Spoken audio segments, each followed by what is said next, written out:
Welcome to the Natural Health Podcast, where we bring awareness of sustainable health in the business hustle space. The Natural Health Podcast is perfect for the high-performing, business-minded individuals who want to work with their biochemistry to achieve optimal health. It's Friday, which means it's time for friends sharing facts about health, business, and overall success. In today's episode, we talk to Sarah Matthews, who will talk about 5 tips on how you can have a healthy relationships with your money. Sarah promotes mindful wealth by teaching others to have a holistic and fulfilling relationship with money. Having a decade-long career in the financial services industry, Sarah observed firsthand how much our emotions, self-worth, and past programming can influence our financial reality. The mindfulness wealthy philosophy is a blend of practical money skills, behavioral finance, and mindset techniques that address both the inner and outer layers, the conscious and the subconscious mind. Sarah adapts these principles in her teachings to help you master money, eliminate financial stress, and live a truly wealthy life. Her hobbies and interests include gardening, camping, spending time with nature, and reading books on business, finance, and self-improvement. Welcome to the Natural Health Podcast, Sarah. Well, thanks so much, Michaela. I'm so happy to be here. You're most welcome. You're most welcome. So gardening, you like to garden? I love gardening. I've got, lots of plants and I'm a bit of a crazy plant lady. Like I'll give them names and whatnot. So I can see maybe it's a Melbourne thing. I don't know. But yes, I do love my plants. I do talk to them and my husband looks at me strange when I do. But I love a bit of greenery. Yeah, it's just so beautiful. It just makes you feel, even when you're sitting in the lounge room and you just look at your plants, you're like, wow, these are my babies. Yeah, my babies. Look at them grow. Yeah, no, it's true. I love that. Do you do any gardening outside, like vegetables or fruit or anything along those lines? Well, we live in a rental. So like my ideal when I buy my house will be to have like a full vegetable garden, but I do have a lot of plants in pots so I can then take them with me. But yes, I have a lot of, I love aloe vera. So I use that as well, like as face masks and things like that. I've got some aloe vera, got some hydrangea plants. What else have I got? I've got some African violets that are looking really pretty at the moment. So like a lot of plants. I love that. You're already talking about your natural health hack about the aloe vera to have such nice skin. I love that. Cool. Well, I have another one, so I'll keep that one in the back pocket. Beautiful, beautiful. Well, look, Sarah, before we start this podcast, you've got such an interesting life story and such an interesting journey ahead of you and what you've done. But what I wanted to find out is, what have been the key turning points in your life to get you where you are now? Yeah, look, that's a great question. And look, I think, there's been more than one turning point, I guess, like with everyone, like life is a massive journey and we change who we are, we change what we want. But I guess in terms of, becoming a financial coach and creating Mindfully Wealthy, I started that journey probably about 3 years ago. So I was working as a financial advisor. I'd been in the industry now for about almost 10 years, but I'd studied economics at university and then got a job in wealth management. And, during that time, I learned a lot about, saving, investing, compound interest, all of those kinds of money mechanic things that, you'd think would make you a good person with money, right? That didn't actually happen. And then it was, 3 years ago, I started on more of a spiritual journey where I started learning more about, the power of the conscious and the subconscious mind, the impact of limiting beliefs and how they can manifest in our reality. And when I kind of looked at myself, I was, in that mindset where, I knew what I had to do about money, but my conscious and subconscious mind were not aligned with, attracting wealth, retaining wealth, even deserving wealth. There's so many emotional layers that come with money and attracting money. And so, through trial and error, I was applying things. I did a program in neurolinguistics programming to really understand, how the subconscious mind works and how that programming can really impact your behaviors, like subconsciously. And so I drilled into my own limiting beliefs around money and self-worth. And, I'd had debt in the past, which can be quite negative. You can have debt shame. And once I started working on those things and really understanding where my mindset was around money, I was understanding why I wasn't seeing the financial reality that I wanted. And so, it didn't happen overnight. I tried and tested a lot of things. I used visualization, affirmations, really kind of just become aware of my thoughts around money. And like when I started doing that, I had amazing things happen in my life, like in relation to money, like my income grew. I started having more than enough. Like I was coming from this place of abundance. Like if I wanted to invest in a coaching course, I found the money to do it. And it was just a different experience. And I realized that by combining, practical money skills with, understanding that power of the subconscious mind and limiting beliefs, that's how you actually create true wealth. And it's almost like it's a feeling as well. I mean, you can earn a lot of money and still be, living paycheck to paycheck, not feeling worthy of money. But when you kind of have the mindset part and the practical money skills, that's when you really develop a healthy relationship with money. And I experienced that. And then I was like, oh my gosh, like I saw this massive disconnect between what financial advisors were doing, because they didn't really address the underlying behaviors. They would tell people, how to invest or how much they should save to reach their goals, which is still a very important part of overall financial well-being. But, it was that behavior part that was really missing. And so I started coaching friends and family, and, the results that they had were incredible. And I was like, oh my gosh, I really need to get this out there. And I felt like this really strong calling to do that. And yeah, so that's how Mindfully Wealthy was, I guess, born. And that's where I am today. So here you are. And I love that your past was mainly being, financial advisor within the money. And it wasn't until a few years ago that the spiritual side came in. And that's when it just came as a whole picture. That's what I'm understanding. Yeah, exactly. And, I work with a lot of creative and spiritual types, like even my husband, he's a musician. And it's really interesting. The people who have professions where they're really driven by passion, for some reason they feel that they're not as worthy for money, or like it shouldn't be a focal point. But I actually believe the opposite, because the more money you have, the more you can live your true authentic self. And if that is delivering, your music or your art, or your giving people health advice, if that's your passion, then money will follow. But you have to be able to consciously realize that and not think that money's not important, because that's going to subconsciously push money away from you. So you can have both. Money can be very spiritual, and it's really just about connecting it to your values and how you're going to manifest that in your reality to help others. Yeah. The line that you said, money can be spiritual. Just that. Some people will sit on that and it will be a disconnect. It's like, how can you have them two in the same sentence? So that's what we're going to go into during our podcast. And I'm so excited, and I love that, because I think after listening to this, a lot of individuals will sit back and be like, wow, like I am worthy to receive money, which is huge, especially like you said, for people who are,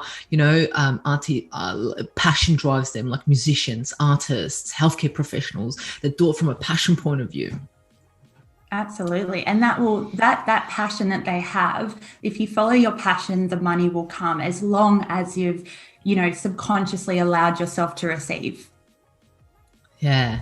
Wow. That's huge. I love that. So before we get any deeper into the topic, I wanted to find out on this podcast, talk a lot about success, because health success, business success, and so forth. And it means different things to different people. And I wanted to know, what does success at the moment look like for Sarah?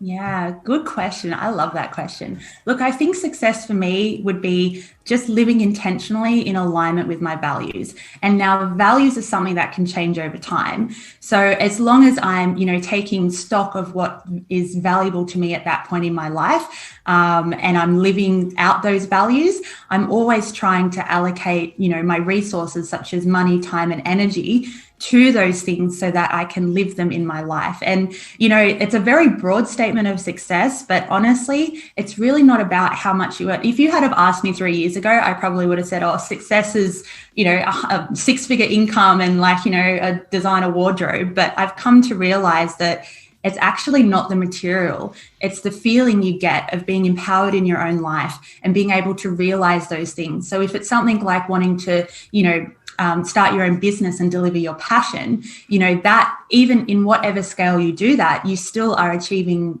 what success looks like for you. And so, I think it's just really about being able to be intentional and living in alignment with your values. And what about yourself, Mihaela? Like, how would you define success? Well, I always say the same as you. It's evolving, it's ever evolving. Similar to what you said, that when your values, as long as they're in line, you will succeed success. But like you said, your values are ever changing. When you're in your teens, your value is, I don't know, let's just make as many friends as possible. When you go to uni, you're just like, let's just drink as much as possible. Let's outdrink all my mates. when you're in your early 20s, mid 20s, you're like, I want to achieve that corporate success or high success and achieve that money. And then when you move on, it's like family. I think success is being able to adjust to these values, evolve, and understand that it's an ongoing process, and making it as fluid as possible for yourself, not making a stop start. It's supposed to be an ever growing. Yeah, you're supposed to ever grow. And absolutely. And I think one really important thing is that if you don't intentionally take time to ask yourself what your values are, you'll just be running in the hamster wheel of what society wants you to do, like get a job, get a good job, buy a house, settle down. And look, there's nothing wrong with that. But if you have a burning desire to help people or to create or to put your work out there or, help people in a different way, then, it's really important to make that value something that you work towards. Same with even like travel, for example. Like I've got a lot of clients who are always, saying that travel is one of my values, adventure is one of my values, seeing the world is one of my values. Oh, well, great. Like, let's make that happen by, aligning, your energy of money, which is something that helps materialize these values. And let's work that out in a practical money sense. So, you can feel that you're achieving those values. But if you don't even know what those values are for yourself, you're going to just find yourself floating. I couldn't agree more. And I think I know myself, I've put that aside so many times. It's just values. I know in my head, it's fine. But when it came to the point of me sitting down with myself, with Mihaela, just myself and Mihaela, just sitting down, what are my values? I literally was like, it took, I got frustrated because usually things just flow. I got frustrated because it took a few days, a few weeks for me to come up with a list of values. And then they have to be reviewed. Like I have it as a screensaver on my laptop. It's a screensaver with all my values there. And I look at that every morning, and that goes in line with, and then it's hard because it's kind of like, if they're in front of you, you have to live them. It has to be. You can't hide and be like, oh no, I'm not going to be a good person today. So true. And that is, like, you've hit the nail on the head. That fear of commitment to oneself is why we don't set goals and why we don't like to publicize our values, because then we feel like oh my gosh, I'm accountable for this now because I've put it out there. I feel like I need to do it, but it's only coming from a place of fear, because at the end of the day, if you're not living your values, the only person you're letting down is yourself. Like no one's going to be impacted directly by that, but you're so true. And it's something that, you have to meditate on almost, because it's like, our conscious mind is running so fast that, you're just doing 100 things at once, that, just sitting with yourself and, asking yourself, like, what are my values? What are my goals? What do I want out of life? And for some people is huge. Like I do part of that in my coaching. And, for some people, they just wouldn't even think to take that time. And it's through no fault of anyone's own. It's just how we are as a society. It's kind of like go,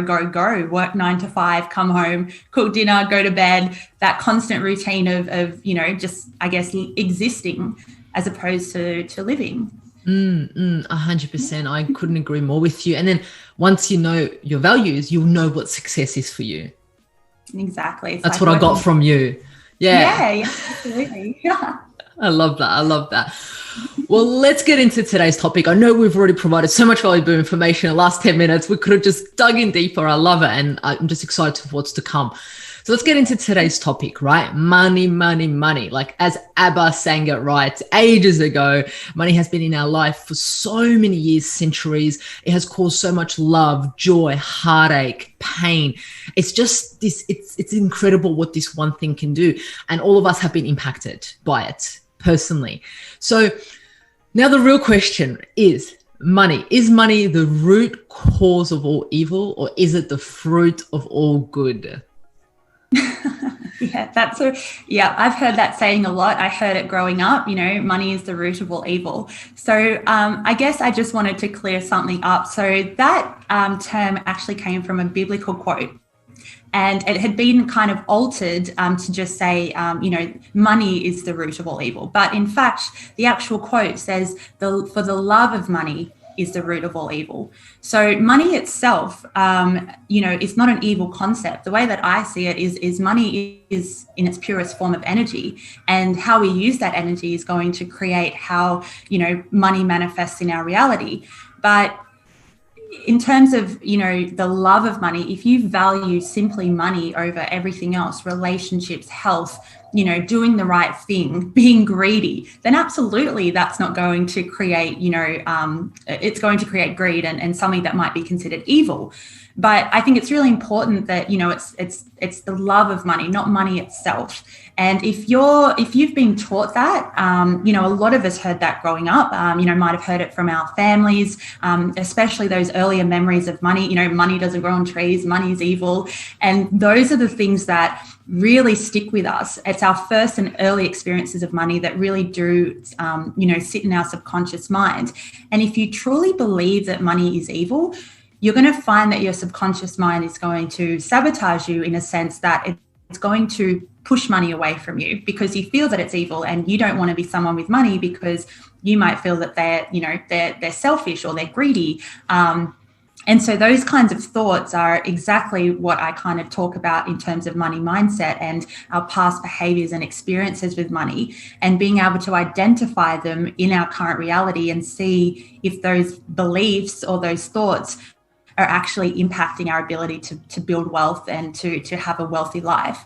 So absolutely, I would go with it's the fruit of all good. It's not the money itself, it's the experience that it brings.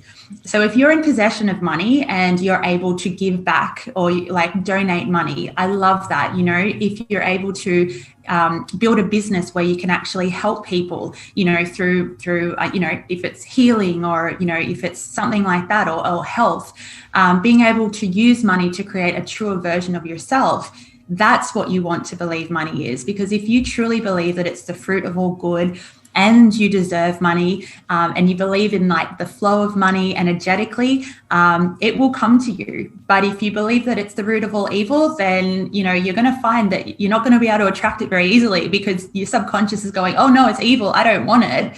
And we might not consciously realize that, but yeah, that's technically how it works. So yeah. I always love to understand the origin of words or sayings and the history of it.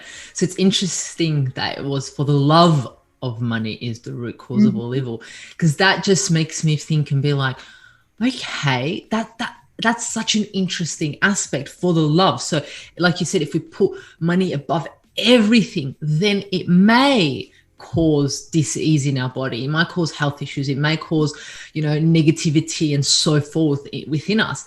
But if we see it as the fruit of all good, which means it's growing from a flower to fruit, which means we give to someone, that is, wow, that's just black and white, a whole different concept.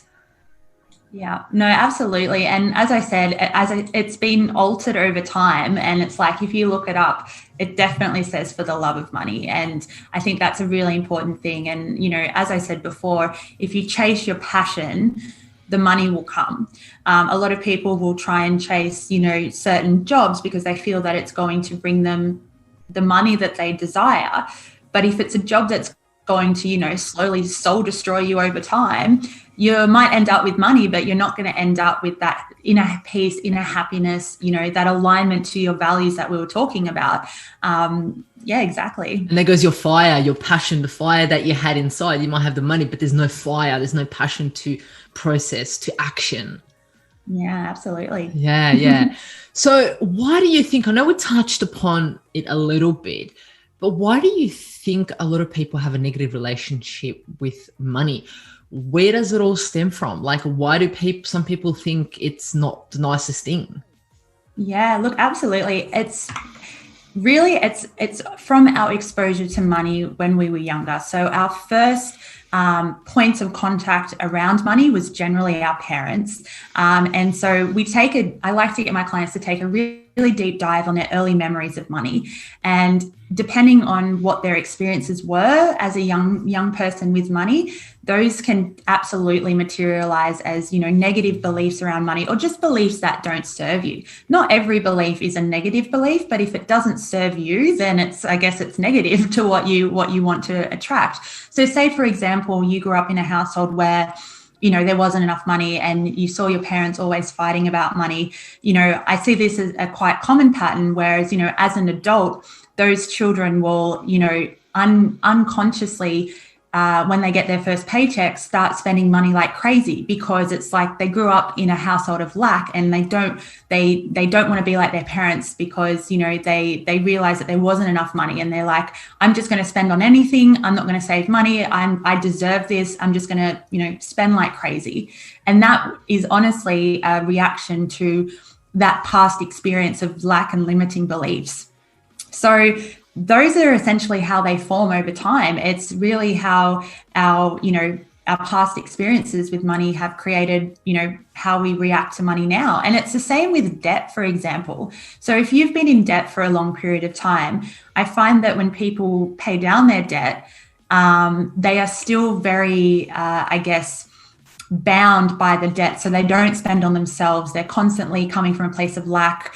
And it actually takes a mindset adjustment for them to be like, you know what, you don't have debt to repay. You can actually put this money towards, your dream goals or your desires and your values.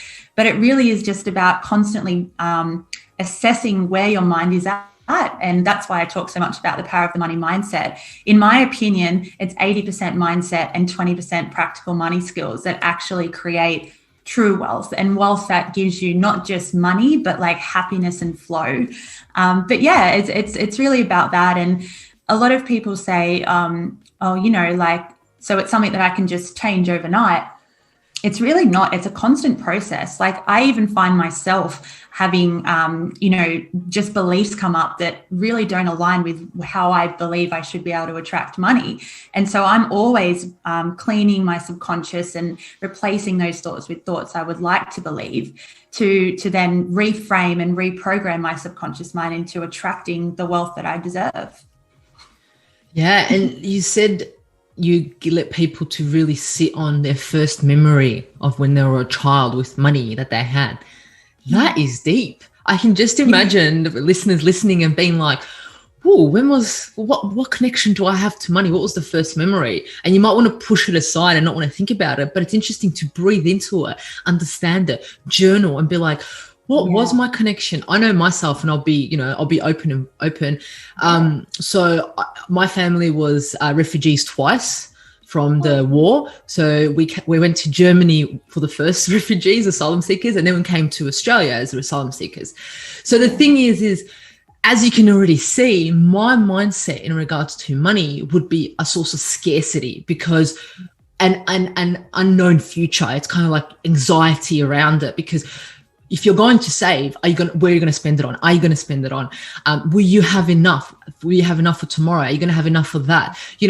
And I love my mum. My mum did amazing. She never made me feel as if we couldn't afford something, or she never said no. But I was also always a child that was like, oh, no, I'm not going to do that. I'm not going to do that. Not because I didn't want to. I really wanted to do something like that. I wanted to go to the movies with my friends. But I always thought, I'm not going to do that because then my mum can save that money. And that was like as a 15-year-old, my mum can save that money. I'm not going to go to the movies. It's kind of like a waste of money, because our money needs to go to food, So it's interesting, and it's interesting for the audience to have a think about, what was your relation with money, your first concept. And it'll be interesting, because after this podcast, I might sit there and be like, oh, how does that reflect now? Do I reflect that now in my everyday life? Yeah, and it's crazy. It's not even just like, I mean, yeah, I talk about money because, it's money coaching, but if you actually look at other things in your life, like say, for example, your work ethic, sometimes that will resemble what your parents had. Like I know, for example, my dad was a absolute workaholic. He was an incredible engineer. He spent all of his time working. I remember being a kid and coming home and he had like, plans out on the table of like, civil design and things like that. And, I think to myself, I'm like, oh, like I work 50, 60 hours a week. I'm like, I totally get that from my dad. Like it was just natural. Like he was an immigrant as well, Polish heritage, and they were just taught to work really, really hard. And, not all things we inherit from our parents are negative. Like even although, you've come from a scarcity mentality, I'm sure that, your that experience has made you very diligent with money and, you're conscious around where you spend. You're not, just throwing money out every now and again. But, it's not always negative things. There's also a lot of positive things we take from our parents. And it's really just about sitting with it and just being like, okay, like what did I see my parents do? And what do I do in relation to that? And usually you'll find a link. So it's quite powerful just to, have some thoughts around that. Yeah. And it's similar to like that. I've got a friend whose dad was addicted to gambling. So she's decided to be addicted to gambling. It's interesting how there's a link with that. But it's interesting the mindset of how someone sees something like that and turns away from it, and how someone sees something like that and follows that path. It's the mind is just absolutely, our subconscious is just mind blowing. It really is. And a lot of us don't even realize the impact it has on just our behaviors when we're on autopilot. I find it so fascinating. Okay, so what are some distorted views of money we have as a society? So not just as individuals, but as a society as a whole and as individuals. Yeah, look, I think, well, as you mentioned before, money is evil. That's a very common one. We also have, I think, in the rise of the social media age, it's become more damaging than anything else, especially with our relationships with money, because, we jump on Facebook, we jump on Instagram, and we see these filtered versions of people's amazing lives. Like, you've got these rich kids on jets and whatnot. And especially for people who are, in that adolescence stage, and they're still quite, they're developing, they're seeing that, I guess, put in front of them is in that's the life you should lead, and if you don't lead that life, there's something wrong with you. If you don't have the money to do that, there's something wrong with you. And it's really, comparison is the thief of joy. If you're always comparing yourself to others, and a big part of that, it might be, health and image, but a big part of that is money, because money provides experiences in terms of travel, or luxury travel, or luxury vehicles, or, luxury homes. They generally come from that energy of money. And so, in today's society where credit is so easy to get, you've got things like, Afterpay, PayPal, you can really quickly shop. And that is very concerning, because that means we're, subconsciously shopping without being conscious on where we're spending. So there's a lot of things in society that, are going to maybe push people off the paths of what really they need to be conscious about with money. And, that feeling of self-worth, when they see people who have things that they don't have, your automatic reaction is to go to a thought of, I don't have that, I have lack, I'm never going to have that, or I'm not worthy. And those kinds of thoughts, compound. And, in your subconscious, you're actually thinking to yourself, you're making it true that you're never going to have that. Now, I'm not saying that everything you see, that's the reaction, but even if it is a close friend who's buying their first home and you might not even be close to buying your first home, that comparison can be quite damaging unless you're really focused on yourself and how to kind of move yourself forward. And the only person you should be comparing yourself to is yourself. Like 6 or 12 months ago, am I doing better? Am I happier with money? So there's a lot to it. Society, and as I said to you before we started the podcast, one of my biggest concerns is that money is really not taught about in schools like it should be. So, we have these young people get their first jobs and go get a credit card to then go and live that life that they think they should, but don't understand the consequences of that. And a lot of that comes from, as I said, I guess the material, consumeristic driven society, where, it's something that really needs to kind of be, taught at a younger age if possible. And, my goal would be to one day go to schools and really talk to young children about, the importance of money, but how it is also a tool for you to create the life that you love. So yeah, I guess that's my long-winded way of saying, some of the things that aren't so great with society when it comes to money. Yeah, I love that. I felt that when you said you want to go to schools and, educate our next generation and future generation, because imagine how different the society would be if these individuals at 10, 12, 15 knew about actually what money is. The pressures, not just what their family sees, because when you're that age, you only see what money means to your family, to the close people around you. And at that age, you're not really surrounded with a lot more people, and sometimes in some households, money is not even spoken about. No, absolutely. Is that, have you seen of cultures? Is that a cultural thing or? It's everyone. Like, I honestly don't think it's even cultural. I think it's society as a whole. I don't know any culture who's very open with money. And, I think it really is a personal thing. Like, I think, few people have been very lucky to have parents who have been quite open with money, have taught them how to save and invest. But I know for probably 90% of the population, even if their parents were successful with money, the parents have not taken the liberty to discuss that with the children, obviously, because, money is a taboo topic. It still is in many households. One of the other things I just wanted to raise that I've thought about, which can be quite damaging, I guess, when it comes to views around money, is the media.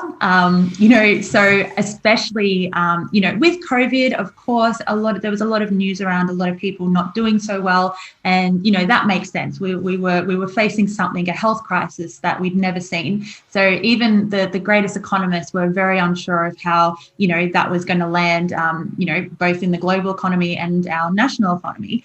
But I think for most people, you'll find when you read things on the news, so like the mainstream media news articles, there'll be a theme of two things. The first is the constant raise of house prices and how people are missing out on property. And this creates this really big, and I know because I've felt it as well. So I know it's true, but it's like, our generation is constantly being told, it's unattainable to buy a house. You're being priced out of the market. It's unaffordable. And then the other thing is the cost of living is getting higher and higher.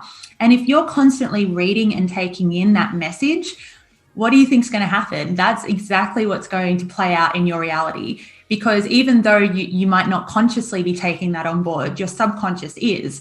And, that's going to manifest in your reality. You're going to find that you're not going to have enough money to do the things that you want because you've been told, or your subconscious mind has been told, that it's impossible. So it's so important to really kind of be a bit picky around, the kind of media you do expose yourself to. And that's both social and like news media. So, yeah. Yeah, I love that you said that, because it's a great way, don't get me wrong, for the government to get the economy boosting, because it creates fear in us. And we're like, oh my gosh, fear of missing out. When someone says no, we want to do it. So it's like, it's a great psychological manipulation, marketing manipulation for us to buy a house, because there's so many people that I know personally in the last few months that have bought a house. And I have my own views on that. But I think it's great that you mentioned that about how the media can use that language. And I know that you said you've done NLP, so you understand the power of words, you understand the power of language, what that does to us. We may not feel it, but then we're like, all of a sudden we have a conversation with a partner. Hey, do you reckon we should buy a house? And it's like, where did that come from? It came because 2 days ago you heard the media saying house prices are going up, you better go and buy it. So I love that you mentioned that. It's they're very crafty. And I've got my views on, how the government is, propping up house prices with grants and concessions and whatnot. And, even as someone as myself who, understands, the economic side of it. And I'm like, I don't think we're probably going to see that house crash, as a result of COVID, because the government has done everything in their power to keep those house prices up. But instead of coming from a place of, oh my gosh, that's I'm going to be without, it's you block that out, you have your plan for your deposit, and you just keep working, and you have that unwavering faith that the right place will come up for you at the right time. And there's no point living in fear. There's no point living in lack, because if you truly believe that, then the chances are of you getting that first property is going to be less and less. And it's really powerful, because people just read things on their phone and they're just like, oh yeah, I'm taking that in. But the subconscious mind, especially with that craft of language and lack and the thought of missing out and being the last one to buy, can actually really impact ourselves emotionally. So yeah, it's something that you just kind of need to, I guess, be conscious of. Yeah. And I wanted to ask you a question. You mentioned Afterpay. You mentioned that, you can literally, I can jump on my phone right now. I can buy something that's worth thousands of dollars and I don't have to have any money in my bank account, right? And I can do it right now and it can get delivered to my house. What do you think that is creating? What do you think that's creating for us? I mean, I can talk about what's happening in our mind, in our neurotransmitters, our dopamine rush, addiction, and so forth. But what do you think that's happening to, our view of money when we can have such access so quickly? So, because we might be in a state of like euphoria, we're so happy, and then we buy something and then we drop down and we go, ooh, what did we just do to ourselves? Oh, absolutely. And you're spot on about that dopamine rush and that addiction.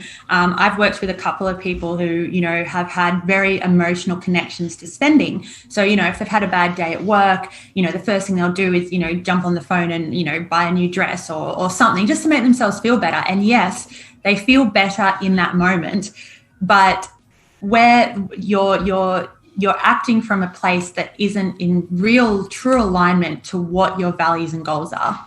So if you've taken the time to really figure out, okay, like my dream goal is to open my own business in the next 12 months. That's going to, align to my values, my purpose, and I'm so excited to do that. But on the day-to-day where you might have a bad off day and you start spending money on just things that will give you that instant gratification, but as you said, they don't actually fulfill you long term. And that's the risk that we have with the things like the Afterpays and the credit cards and the quick access to credit.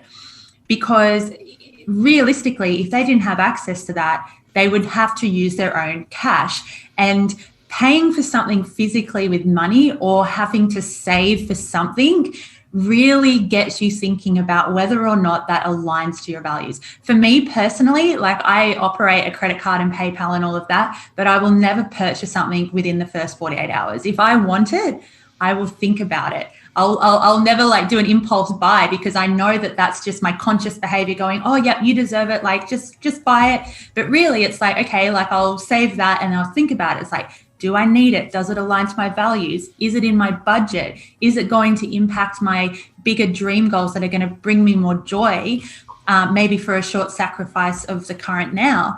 So yeah, look, absolutely. It can be quite damaging. And the more that people want that instant gratification, and we live in a society where we want everything now. Our generation has been brought up on technology where they want to be able to do everything on their phones and they want it right now. And, money, especially for those bigger goals, is something where you really need to understand delayed gratification. But yeah, I think, you're spot on. It's scary, but it's also good, but only good if you know how to manage it well. Yeah. Delayed gratification.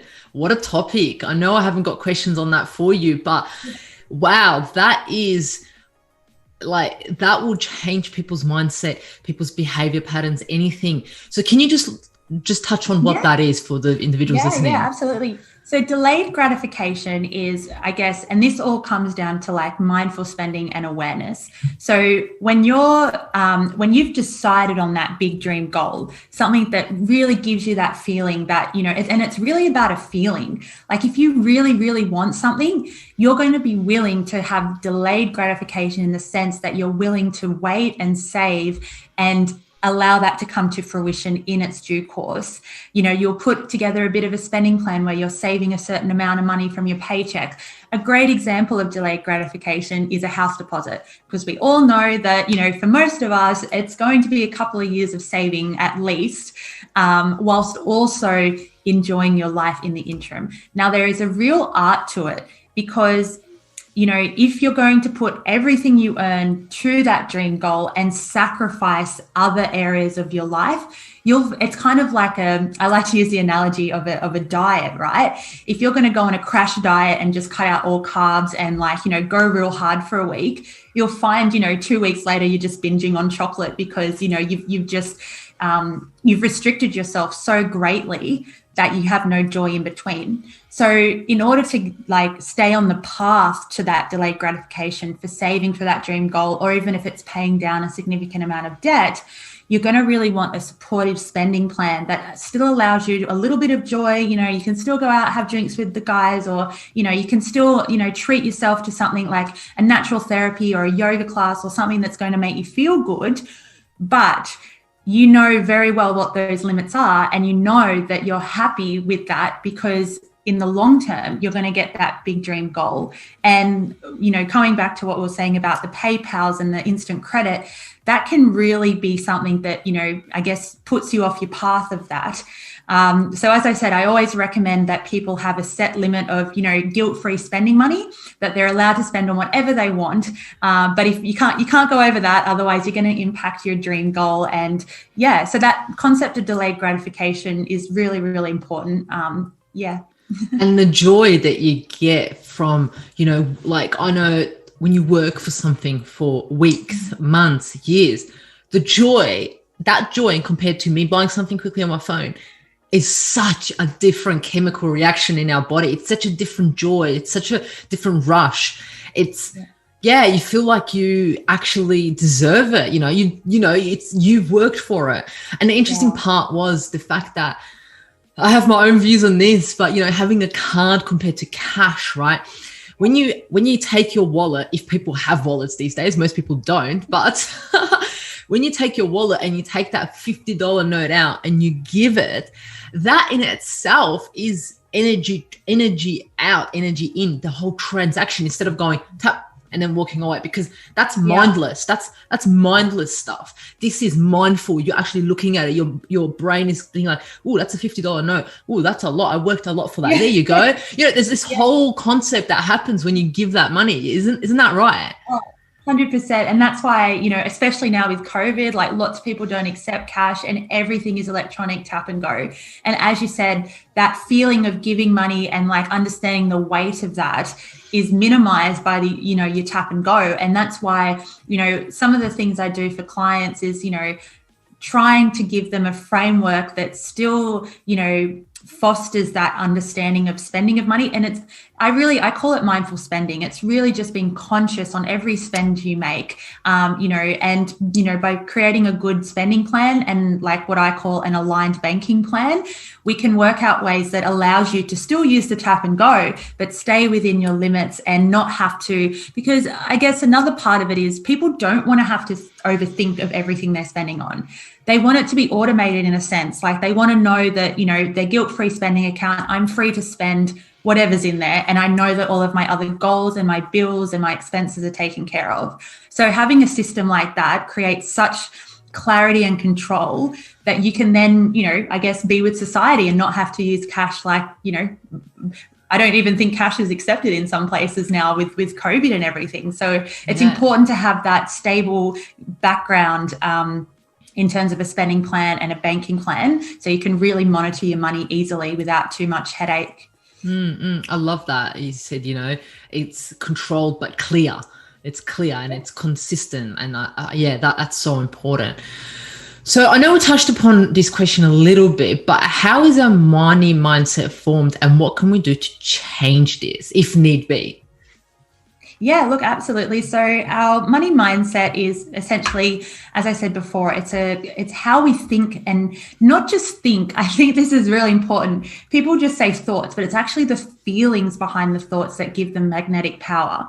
So a passing fleeting thought is not going to really cause too much drama. But if you have a thought that's backed by emotion, especially negative emotion, that's a really powerful thing. Same with positive. If you have a positive thought and there's a positive emotion, they become a lot more magnetic in terms of the energy that it attracts and what you'll manifest.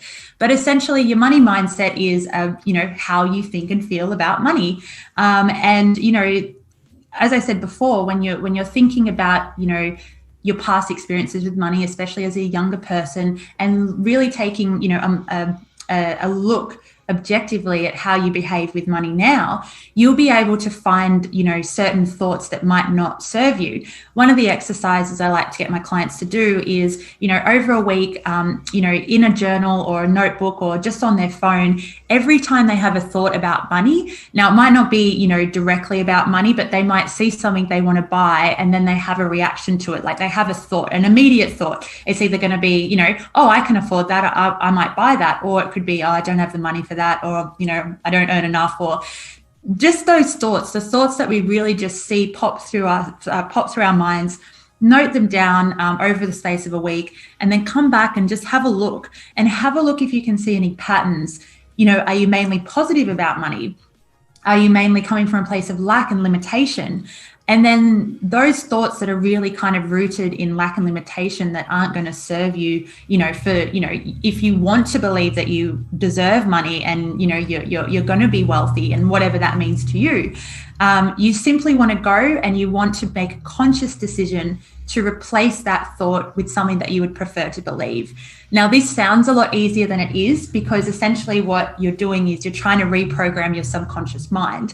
So there's a lot of techniques I use with my clients around this. A very popular one is turning the belief that you want to believe into an affirmation that you use daily. And then also, visualization. So affirmations and visualizations are the most powerful in our alpha state, which is just before we go to sleep at night and just when we wake up in the morning, because that's when the access to our subconscious mind is most open and most active.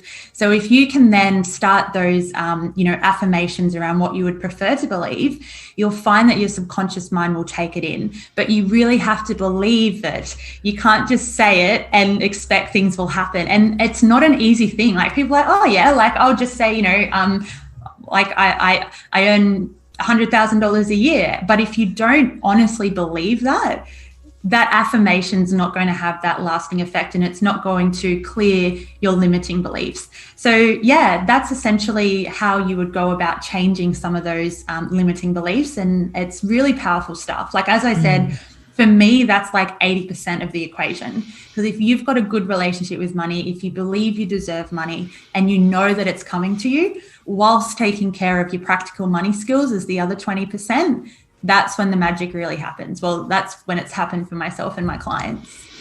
Yeah, and it definitely does not sound like a little bit of work. To me, what you just said, wow, that will take a lot of energy, and not just physical energy, a lot of emotional energy, a lot of mindful energy. Because when you said that, I was just thinking, I was like, oh, the last few weeks, I probably had a number of money self-limiting beliefs due to Christmas coming up, New Year's, we're going away. So in my head, I'm like, oh, I can't do this because that's too expensive. I would rather do this than this. Or, if I spend that money, I will have to miss out on this. And that's just like me just thinking just quickly while you're talking, and it's a lot. And then going back and trying to reprogram it. I mean, I guess a lot of people would find it just a lot of work to do, but I guess the outcome is just amazing, isn't it? Yeah. And look, I mean, what you just mentioned before, you can't stop rationalization. And especially when it comes to money, there's only, in our actual reality, we only have a limited resource. So, it's not a negative thing to be choosing one thing over another, or to make sure you're not overspending in Christmas, because, oh my gosh, that's so easy to do.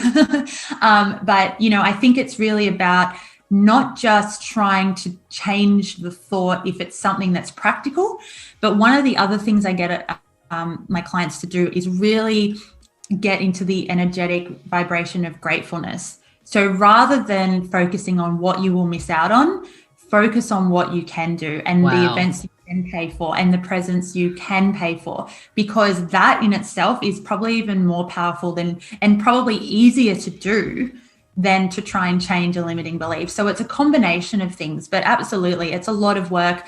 I still am trying always to clear my subconscious mind of those limiting beliefs as well. Like, they prop up all the time. They might be different. I might have a different negative feeling about something in particular. So it's a constant work. But yes, the power of gratitude is amazing and absolutely can be applied to anything. And even if you're feeling like, you don't have a lot of money, there are things you can be grateful for. It doesn't have to be financially related. It can be your health. It can be, your family. Just getting to that really good high energetic vibration really makes a difference. I love that. I absolutely love that. And I've seen you say and talk about spending money actually makes you wealthier. Can you explain a little bit about this? I was intrigued. I was like, this is interesting. And the reason why I found it interesting is the fact that I remember when I got my first job and I got paid, Mum said to me, spend all your money. Your first paycheck, you need to spend it all. So that's interesting. And I thought of that. So I would love for you to go a bit more detail into it. Yeah. Look, I mean, it seems a bit counterintuitive, doesn't it? But no, let me explain. So look, spending money on things that align to your values. And this is the key thing, just spending money for the sake of money. And, as we're talking about before, unconsciously spending money doesn't have that greater impact. But if you are spending money, because money is energy, and by directing your money to something that you value, a great example would be a business coach, for example. You're wanting to start a business, you have a vision of this amazing business that you want to come to fruition, and you've decided to invest in a business coach. If you, direct your energy of money to that thing that really aligns to what you want, you're sending the universe two signals. One, you're coming from a place of abundance, like you have more than enough, even though that might not be how it feels. It might be a really expensive purchase for you, but you're coming from a place of more than enough, and that you value and you appreciate what you're spending your money on. And by doing that, you're saying you want more of that in your life. So, spending money intentionally and in alignment with your values is always a positive thing.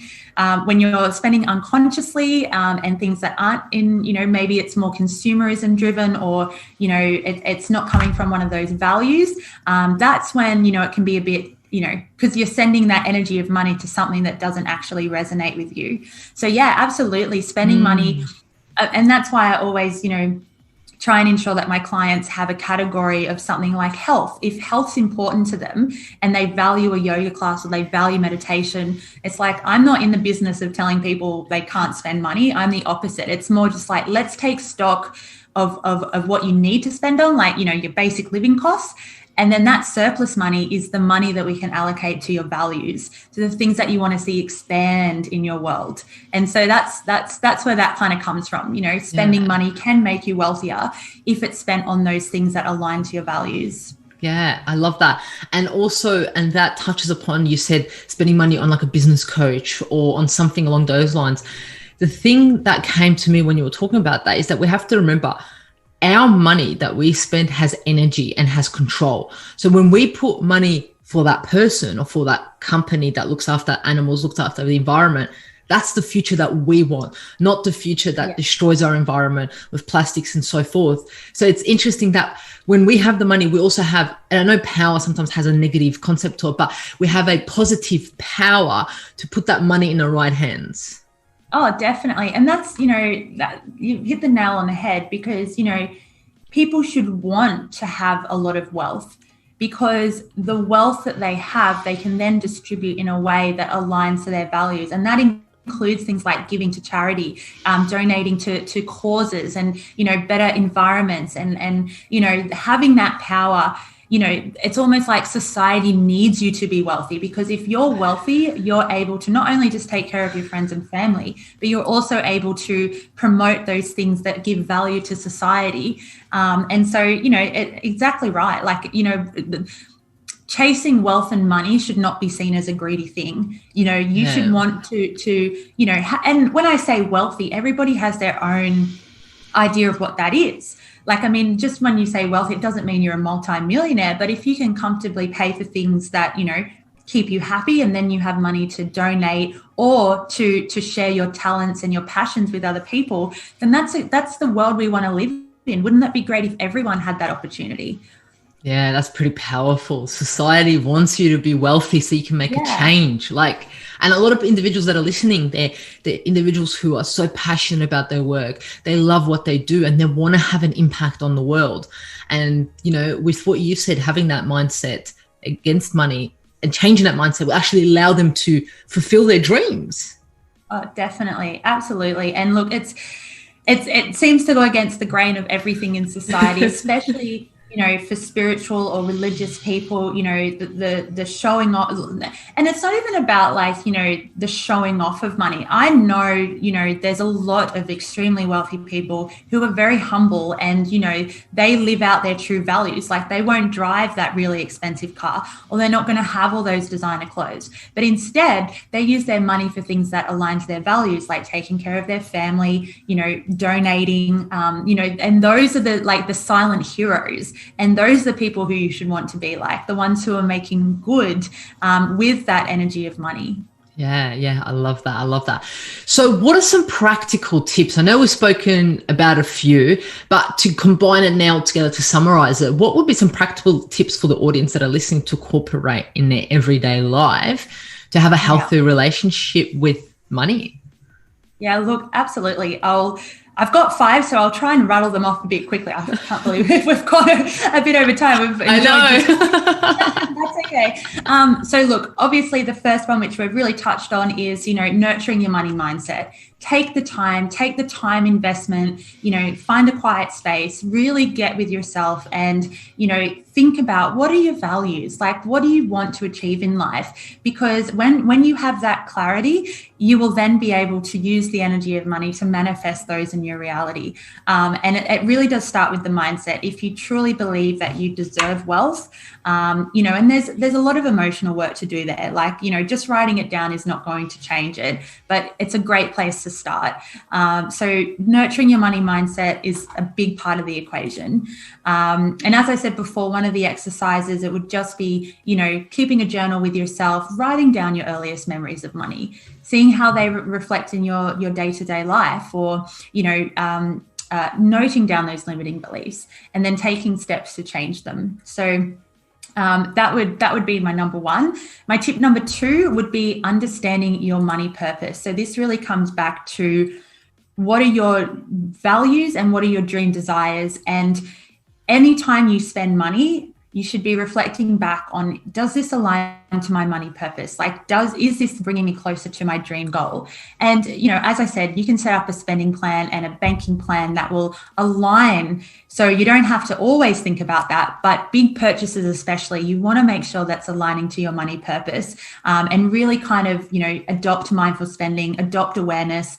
One of the things I like to get people to do, especially if they're, they don't have a budget or they're not really into like how much they spend, is to just print out their last 2 or 3 months of bank statements and just see where their money's going. Because if you have a certain category where a lot of money's going, like let's say, for example, it's drinks at the pub with your friends, and you are doing that 3 nights a week, every week, then you would take an objective view and you'd say, is this something that I really value?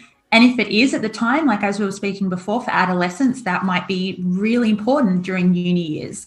But if, you're in your 30s or something and, you're wanting to start a business or you're wanting to buy a house, you might then say to yourself, I'm happy to do that once a week, but I'd rather that the bulk of that energy go to my big dream goal. So it's really just about creating awareness, and the money purpose allows you to do that. Another tip is getting clear on your numbers. So especially for people who run a business and also have their personal finances. So essentially, when you're an entrepreneur, you're dealing with 2 entities. You've got your business, you've got your business income and expenses, and then you've got your personal, which is your personal, you might get income from a job or contracting or something like that, something separate from your business, as well as your expenses, which would be like your living expenses. It's really important to separate these 2 things. I always suggest that even when you're just starting a business, have a different bank account for those incomes and expenses, because come tax time, it's going to be a lot easier to track, but it also, allows you not to blur the lines between business and personal. Because eventually, obviously, when you start a business, you might not be making a profit, but when profit starts to come in, it's really good to be able to see, if the business is self-sustaining, if it can at least cover its operating costs. So having that separation and getting clear on the numbers. So when I say that, a lot of people don't like to think about looking at a budget or something like that, which is a big part of what I do. I actually help people dive into those numbers because it can actually be pretty daunting if you've never actually sat down and done that before. So, you can go through your numbers, really understand in clarity what you have left over. So your surplus after, all of your expenses. And then that is the part of the money where, you can really allocate to your dream goals, your values, how you'd like to manifest, those experiences in your life. So getting clear on the numbers, really, really, really important. Can't stress that enough. Tip number 4 would be, I guess, setting inspiring goals. So once again, that concept of delayed gratification is only going to really hold if you've got something major that you want. Otherwise, you're going to be saving for no sake. You're going to be spending for no sake. So it might not be a business or a house deposit. It might be doing a big annual donation to a charity that you really, really love and appreciate. But having that dream goal and that goal that should align to most of your most of your values. One of the things I like to help people do when they're trying to decide on which dream goal, because a lot of people have different goals, like multiple goals. So they'll want to start a business, they'll want to travel, they want to donate to charity. Like there'll be a whole heap and they're like, Sarah, how do I choose? How do I make a decision? I don't have, the resources to do all of them now. And so I get people to write out their goals and align their values to each goal. And the goal that has the highest number of values is the one that's going to be the most magnetic and the one that you should follow. Getting really good on those big dream goals, because without them, you kind of lose a bit of navigation around, those bigger achievements that most people want to achieve in life. And then my final tip is making sure you have a guilt-free spending account. Now, this is so important. Doesn't matter where you are, whether you're, trying to dig yourself out of debt, whether you're trying to save for a house deposit. As I said before, it's kind of like a restrictive diet. If you don't give yourself something, self-care and self-love is so important, especially if you're an entrepreneur. You're guilty of burning the candle at both ends. You usually work really, really hard. And, it's important to have, even if it's $50 a week or something that's going to a guilt-free spending account that you can then use to reward yourself and to show yourself self-love. One of the concepts I like to talk about when it comes to money is that any kind of work you do around money is actually self-love, because you're actually taking the time to understand your relationship with money and your desires. And people kind of look at me strange. They're like, oh, the idea of talking about money would be a self-love thing. It's like, it actually is. Like you're giving yourself that time of day to ask yourself what you really want. That was a little bit off topic, but yes, having a separate bank account for spending on something that, makes you feel good, whether that's a yoga class, a facial, life is worth living. You can't sacrifice all. And if you do really come from that sacrifice side of things, you'll find that over the long term, it's not sustainable, and you'll probably end up falling back into old habits. So those are that's like 5 minutes it was like bam bam bam bam bam, and there was so much knowledge and so much value right there. I'm pretty sure the audience is going to take so much out of that, and they'll probably just rewind, listen to it again, so it just goes in their head so they can understand and put it into practice. And it's all about being simple and sustainable, isn't it? Yeah, oh, definitely. And as I said, it's really about self-love. And a lot of people, will bury their heads, especially if they've got debt or they know that they're overspending, like they're spending over their income. And, people think it's a really scary thing. But once you really get clear And even if it is, it's going to take you a bit of time to get out of debt. But once someone has that clarity, that path, it actually makes things so much better. And that emotional baggage and that anxiety of, because everyone worries about their financial future, money is the number one reason of divorce. Like it's a heavy thing. And it's like, if you can somehow, elevate your relationship with money and be confident in your choices and have clarity within the spending, when you spend money, a lot of that anxiety and stress will melt away. So well said. So well said. And we can draw so much more out of it, but I know we're coming to the end and I really appreciate your time. I really, really do. So to finish off, I ask all my guests, as this is the Natural Health Podcast, what is your best health secret, health hack? Sarah, what is it? Cool. So I think I gave one away before with the aloe vera face mask. Take a stem, put it on, sit in the bath, and it's really hydrating. But in all honesty, my health hack, and this is something that I've done a lot more during COVID. Like I used to meditate maybe, once or twice a week before COVID. But during COVID, and especially during our lockdown, I felt that like my mental health just needed that little bit of extra love. So I now meditate, and I still continue to do this as soon as I wake up in the morning. So as I mentioned, that alpha state of being, the subconscious mind is really receptive. I'll do a 10-minute morning meditation, really centered around gratitude, to really elevate my energy. And honestly, it has changed the outcomes of my days. Like, I as I mentioned before, I do work a pretty intense day job where I work long hours. And I find if I skip one day of meditation, that day is just not as great and it doesn't have that really good flow. So, even for people who even don't meditate, just 10 minutes a day in the morning, when you wake up, it just sets the scene for just a great day. And it's free. Love it. So yeah that's my health hack. Absolutely. And they say, if you don't have 10 minutes to meditate, you need an hour. Yes, exactly. I saw that meme going around. I was like, that is so interesting. If you think 10 minutes is too much and you don't have time, you need an hour. Yeah, love it. So that would be my health hack. Yeah. Beautiful. Thanks so much for sharing that with us. Look, I've absolutely loved all your knowledge, all of your information. You're sharing all this information with us for free. I really appreciate that a lot. So if an individual is listening to this and really connected with you and wants to work with you on their money mindset, where do they find you and how can they go about this? Absolutely. So you can find me on Instagram at mindfullywealthy, and you can also find me online at www.mindfullywealthy.com. On the website, I do a lot of blogs, which also has some further information on some of the stuff we've talked about today. But you can also book in a Mindfully Wealthy intensive coaching session. So that's where I deliver some of those mindset coaching exercises. We can go through a spending plan, get that customized. We can look at your goals and create a money mindset plan for you as well.